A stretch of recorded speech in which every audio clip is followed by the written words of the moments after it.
तो मोहम्मद रिजवान की Asia cup में मुसलसल दूसरी निस्फ सेंचुरी। भारत के खिलाफ शानदार खेल पेश किया, डट कर मुकाबला किया।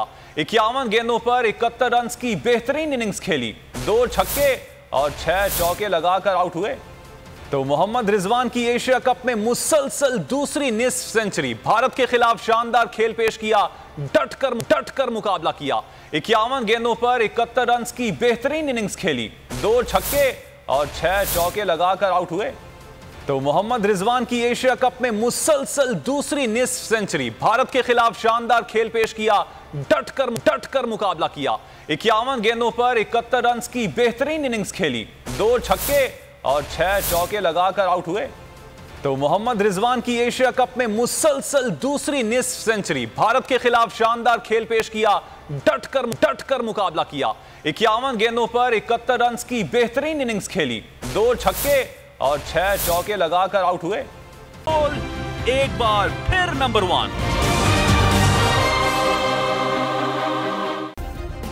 सब्सक्राइब करें और बेल दबाएं ताकि कोई खबर रह न जाए।